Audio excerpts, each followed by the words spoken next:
Piano tuning is a skilled job. Every string has to be at a precise tension to produce the right note. The tension is altered by turning the square-ended pegs with a key, and the notes are compared by ear with one another and with a tuning fork. But could a machine do the job just as well as Brian here? Well, we've had a letter from Ian Runicles, who's a teacher in Bury St Edmunds, and he writes and says he and his wife find it difficult to find piano tuners in their area, and he proposes a micro-controlled machine. I have in mind, he says, a device about the size of an electric drill which could count vibrations, compare them with stored scale vibrations, and instruct a motor to turn a head held on to the tuning pins. Well, this program is about getting micros into new products, a glimpse at some of the steps involved in turning an idea into a reality. Clearly, the first step must be a feasibility study. Will the idea work at all? And we thought it would be interesting to look at the idea of the electronic piano tuner to see if a micro could do the job. So we approached Brighton Technical College, which is one of the relatively few places in the country where they have practical courses for technicians in the use of microprocessors. Students, many of them from local firms, learn how to program micros to perform various practical tasks. And we asked Bill Davis, who's a principal lecturer at the college, to do a feasibility study for us. And this is what he produced. It's known in the trade as a breadboard, a working version of something which would eventually be reduced down to perhaps a few chips in a final product. Now remember, the fundamental parts of any computer system are input sensors, a central processor with a program of instructions in its memory, and some kind of output device. And in our mock-up here, what we've got is a microphone which listens to the piano being tuned. The sound comes here where it's converted into a signal which the computer can recognize. It can then refer to the program which is stored here in a memory chip and then control this simulation of a motor. And the program is the key. In essence, it tells the computer to test the note coming in and compare it with the note, the frequency, held in its memory. And if the two are the same, it tells the motor not to do anything.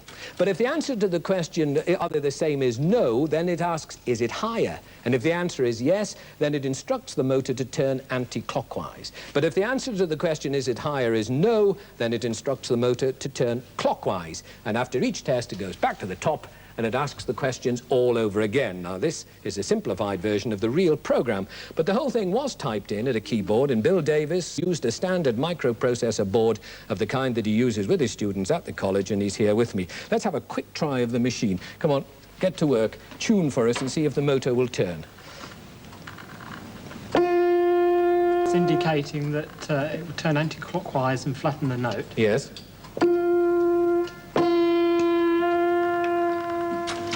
It's stronger than you. There you are.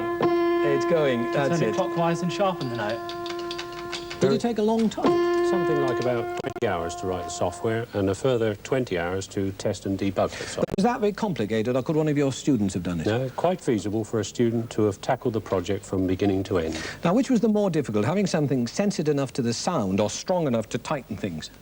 The most difficult part is the mechanical engineering of finding the motor to actually turn the key. Is the other problem the bit of having the sensitive hearing that, after all, the human ear has? Can the computer match that? Yes, I think the computer could match it in sensitivity. We can make it as sensitive as you require. Well, it isn't going on the market yet, but you never know. It's unlikely, of course, that that kind of direct mechanical piano tuner would be a practical proposition as a cheap consumer product. There are doubts about its accuracy. The human ear, as I've said, is very sensitive. And there is the question of the ability of a cheap motor to give the kind of control of the twisting of those pegs that Brian can give. But it has been suggested that a more upmarket version could be useful, say in a piano-making factory, to tune the strings of a new piano. After all, if you have new pianos, they don't need to be accurately tuned, since they will need tune-in when they reach the retailer. And then there could be a simplified system which doesn't turn the pegs, but it tells you on a screen whether the note is right or not, and then you do the rest. And we've heard that one of those is actually going on the market. But assuming that the idea you have is realistic, the second question you ask yourself is, what is the market? And the third is, how do you get the capital together to develop the idea into a proper working prototype? Let me show you an example. Take an object like this. Now that is a bicycle trip computer. And if you think about it, there would be a market if you could make it cheaply enough, and the makers are aiming at a price of between 20 and 30 pounds. What does it do? Well, it tells you the average speed that you've travelled, the miles you've travelled, the maximum speed you've gone, how long you've been biking, all the sort of thing that a lad on a bike would like to know. And all the circuitry is held on this one flexible circuit board, just one single chip computer. Let me show you something even more fascinating. Here's Roy Knott, and this is his baby. He's designed this. This is a product just about to hit the market. It's called sonic tape. It's not a camera. It's an electronic tape measure. It's the brainchild of Roy and his partner, who more or less staked everything they have on it. And what it does is this. You point it at a flat surface like a wall, and you push a button, and it reads the distance from itself, from the back of itself to the wall. It works by sending a beam of ultrasound out and measuring the time it takes to bounce back from a flat surface. Now, this would have to be very cheap indeed, it seems to me, to be a real challenge to a tape measure. So first of all, does it work? Oh, yes, yes. Now, how much could you put it on the market for? We're hoping to put it on the market for around £80. So a man who would normally take a friend and a tape measure, you think, would be prepared to spend 80, not to have to take the friend and to do the job with it? That's right. But who would he be? I mean, are you sure there is a market? He would be a surveyor, a estate agent, a carpet fitter, a builder, an architect. But how have you explored this market? I mean, just by asking people, or? Yes, we've done a full market survey on this product, and the response has been overwhelming. So you see everybody who goes and measures not taking friend with them to hold the other end of the measure. Right, but how did you get the money for that, and did it cost you a fortune to develop it? I've used a lot of my own capital on this device, and we have been developing the device for 3 years. But when it was just a twinkle in your eye, was it difficult to persuade people that it was a good idea? But people like bank managers. We go into a bank manager and measure his office first of all, and take a tape with you as well, and he's convinced then. Ah, well, of course, it's very easy to demonstrate. Now, once you are convinced that the product will work and that there is a market and that you can get some money together, then obviously the next step is development. And we've been to see a more complex system, which is being developed in a rather unusual setting.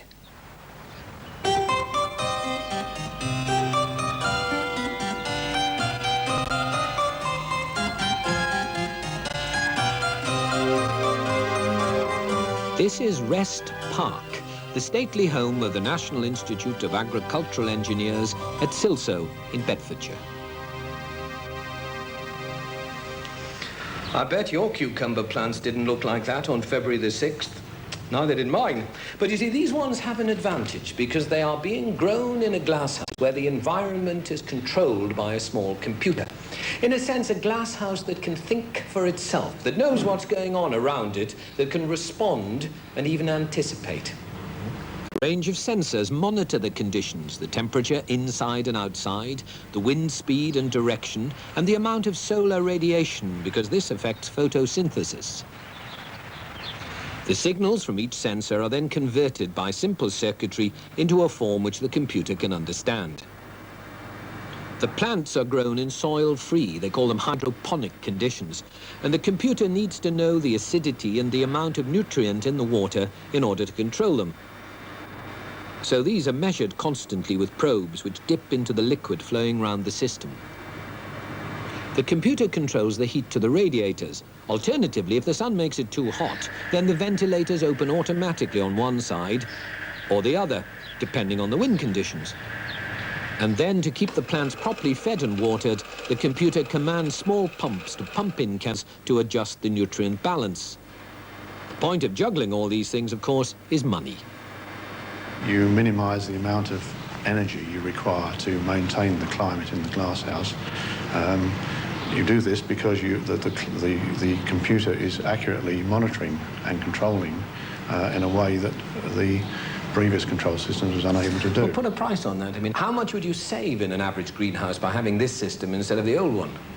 Typically, a heating cost for 1 acre of tomatoes would be about £20,000.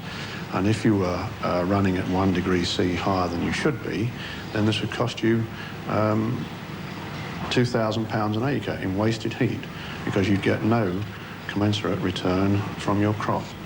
And if you had 5 acres of greenhouses, then the saving in fuel, if you were achieving this sort of waste, could be repaid in about 18 months. In other words, you could install the system and within a year or 18 months it would pay for itself. Oh, yes. And you would be getting better plants or earlier plants or stronger plants? Or... You'd be getting better plants, they'd be grown more uniformly, and so you'd be getting maximum production from all your plants. Well, now let's go and meet your computer.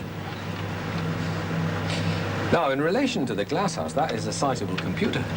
Yes, it's much bigger than is necessary to control the glasshouse that you've seen, but we're using it for developing programs that we used in other computers which are more suitable for controlling a commercial glass house. I know that you're developing the product. That's right, yes. So what's Howard actually doing at this moment? Yes. He's writing a monitoring and control program that can be stored in EEPROM, which you can see there on the machine, and then when that's been checked, it can be removed from there and plugged into the other computer. And the program he's writing is based on the experience of what you've actually achieved with your own glasshouse? That's right, yes. But Howard, can we see the product? Yeah, so this is just finished programming. It's the EEPROM, which will go into the microprocessing board. Well, show us where it goes.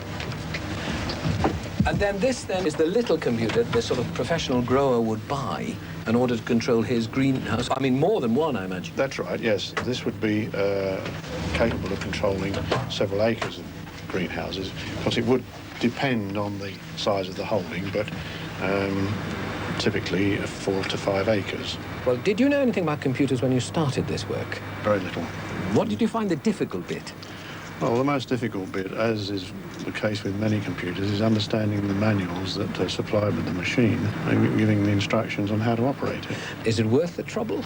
Oh, yes, absolutely, because once the system's installed, then it provides you with a tremendous amount of power to do a whole range of things that you couldn't do previously with orthodox controllers. And indeed, that work is leading to a British commercial product later in the year, but already there are Dutch competitors. Which brings us to the question, the risk of getting involved with micros as well as the risk of not getting involved. The micro component manufacturers are always pointing out that in just the same way as their products are doubling in sophistication every year, so will the understanding of someone who's already become involved with micros. Your first product may not be all that good, but next year you'll be able to develop a much better product because you will have had that much more experience. So it's important to look into the business of getting in on the micro act now to get on the learning curve. For if you don't, someone else surely will. And in this business, lead time is often crucial. Yet, getting involved is risky and can be expensive.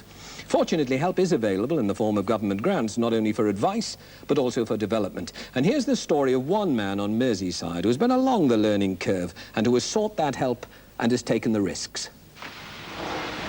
John Goodwin's family engineering firm, SMERE Port, is in an area hard hit by the recession. Most of the business he's built up over the years is in precision engineering subcontract work that is getting harder to find.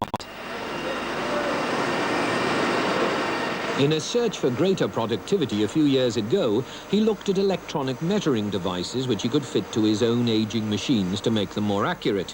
First he tried American, but since he dabbled as an amateur in electronics, he decided he could do better himself and started making his own micro-controlled system. Optical sensors screwed onto each machine feed the micro with a more precise measure of its movement than its own worn mechanicals ever could. The engineer punches in the distance he wants the part to move in each direction. John's design had one simple advantage over the American machine. What you do, you wind the machine by hand, in this case, until you see zeros. Because it's much easier to see a zero than it is to see a lot of long, complicated numbers. What started as a modest attempt to help his own engineers led to John developing and selling a new product. But how did he get started? It was very fortunate that when we started getting excited about micros and the prices started coming down, the government introduced this MAP scheme for helping industry and encouraging people to look into micros. We took advantage of that and we received £2,000, which was quite a nice sum of money, but nothing like the money that we've had to spend ourselves. One customer has been British Rail, and they've driven a hard bargain. Railway wheels have metal tyres which wear down in time and have to be replaced. New tyres have to fit exactly because a loose fit could cause disaster. At Crewe Railway workshops, the old steel tyres are cut off, and the wheel diameters have to be measured precisely. John Goodwin combined his electronics and his engineering skills to design this enormous micrometer, able to do the job quickly to the nearest thousandth of an inch. The result determines the internal dimensions of the new rim machine nearby.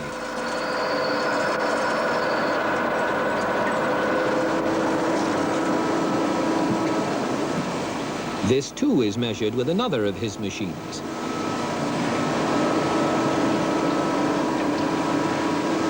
Again, the result is a job made easier and with fewer errors. Once machined, the rim is heated up to expand it and then mated with the wheel. When the rim contracts, it's locked and nothing but friction holds them together. Well, the British rail job, obviously, we've taken a big risk on that one. But, of course, we're looking to the future. We only got £6,000 for the job, but it's cost more like £18,000 to develop it. But we're hoping that when the 12 systems are required in the future, that we will be there picking up the order. There are now some welcome new jobs in the factory, assembling the circuit boards for the new product. The work on the software for these was done with the help of the electronics department of Liverpool University. A good design was one thing, but dealing with the electronics components industry a couple of years ago was quite another. We received the data, did a lot of study, a lot of programming at great expense, and immediately the program was complete. I hopped on the plane to Los Angeles and deposited it on the desk of the person who was going to do the building of the chip for me. And when I got there, he said, "I'm sorry, we can't make that component." So that was a bit of a blow. So I had to fly back again and get going on another component that they could make. And we had to go through all the software program again, because although the program is similar, it is different. So the whole thing had to be rewritten for a different device. So we had to hot foot on the plane again to Los Angeles to get the second one going. And then, of course, there's a delay. There's a 6 minimum delay before you get prototypes. And then there's 12 weeks delay before you get the finalized microprocessor. But as his experience in confidence in micros has grown, so has the range and the sophistication of the products he's made. The latest is a complete control system which can be bolted onto a conventional milling machine to make it work automatically. John hopes that this will appeal to small firms, offering them a cheap way into the computer age at a time when the engineering industry is having its worst fall in production since the 30s. But you see, John Goodwin had to go to America for his chips, had physically to take the programming work there to get memory chips made. And yet we've seen that it's possible to program the memory chips on the spot in a development system. Chips to work the piano tuner or the green controller and just take them out and plug them into the product. So why did he have to get dates? Well, to help me sort this out, here's Geoff Vincent, our software consultant. As I understand it, this is the golden road to riches in this field. You develop your product, you reach that point, and then you have a choice of two routes. What's this one? That's the mask ROM route. So you put some money down and you do the masking. What's that? Well, that involves the manufacturer making a pattern of electrical connections that represents the program. And what does he finish with? Well, that mask is used in the actual manufacture of the chip, so he can produce hundreds or thousands off of that chip very cheaply. And what does that look like? Give me a chip. It's one of those. Now, suppose there's something wrong with that. I mean, suppose there's an error in it, things go wrong in whatever product it's in. What do you do then? Well, then you've got to go through the whole masking process again. I mean, you spend more money, another injection of cash, go through all that operation, and you finish up, you hope, with one which works properly. That's right. Now, is that common, that there are bugs in the system and you have to do it all again? It's reasonably common. And you've spent a great deal of money because you've had to buy them all before you've really started selling anything. That's right. Yeah. Well, what's the alternative route? Well, the alternative route is to use this device, which is an EEPROM. Now, that's an erasable, programmable ROM, and you can program that yourself. Well, that's what we saw being done in the glasshouse, didn't it? That's right, yes. Well, why doesn't everyone do that rather than go on this expensive route? Well, for certain applications, this route can work out very cheaply. For instance, for mass consumer products, things that aren't too complex, like the cycle computer or even up to a washing machine, once you've paid the original mask cost, this can work out very cheaply. Yes. If you use a single-chip microcomputer, which has got not only the program, but all the computer parts on a single chip, that can be less than £1 a chip. And this is for the very sophisticated thing? Medium sophistication, yes, and upwards. But getting cheaper? Getting cheaper, yes. Those EEPROMs are getting cheaper all the time, and if you've got something like an industrial application or at the greenhouse, EEPROMs are a very attractive alternative, even up to tens of thousands. Good, well, thank you very much. But you see, in this country, we've not been too successful in getting micros into mass consumer products. After all, the first pocket calculator was British, and yet it's the Japanese who've dominated the market. And one of the problem areas has been in factories where mechanical products have traditionally been made, and new micro-based alternatives have been introduced too slowly or too late. The cash register market is a classic example. Britain's last cash register manufacturer went out of business last year after a valiant attempt to get into the micro market against a flood of Japanese competition. And they admit that they were about 2 years too late. Now, one example of a company which does seem to have successfully achieved converting from manufacturing mechanical devices to manufacturing electronic equivalents is the one which makes these time clocks. This model was first introduced in 1903. This one, Mr. Noisy, in 1937. It has some 200 moving parts. But now there is this micro version with only one moving part, which is able to do many more things, including feeding information directly into the payroll. And we shall, in fact, be seeing it in action in a later programme, because we're going to see it at British Leyland's Land Rover plant. But I want you to meet the managing director of the company which makes those machines, John Parsons. Now, I'm talking about changing into the world of the micro. Isn't it an extraordinarily difficult thing, though, to go from the mechanical to the micro, to persuade people to work for you? It can be difficult, but indeed it is a motivating force as well, because the people see they're being associated with a developing technology and a new idea. Because you're not just saying we're going to do what we've always done in a different way. You've got to offer something more. Well, that's right, Brian. I think it's particularly important when one is developing a micro-based product to relate it to the market needs, to go out and see what business really needs and then develop a product to suit that. In other words, a time clock can do a great deal more than clocking in and out if you've put a micro on it. But how do you persuade the people who buy it to know that? I mean, they may not recognise the need.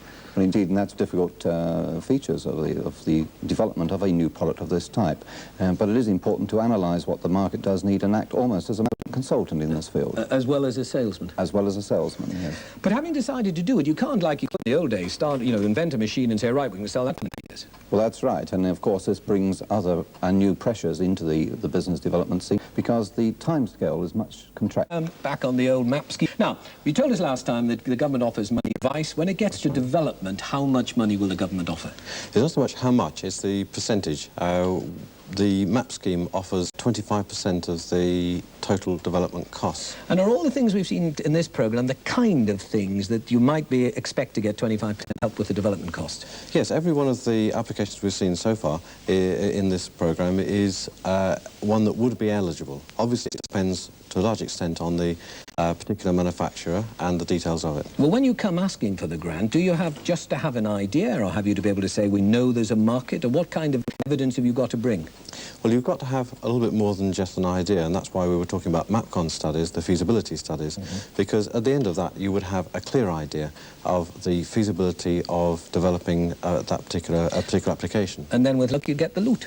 Certainly, it doesn't take long. Splendid. Well, thank you very much indeed. Now, next week, we shall be looking at manufacturing industry, and in particular at flexible and more competitive methods of production which microelectronics make possible. I hope you'll watch. Goodbye.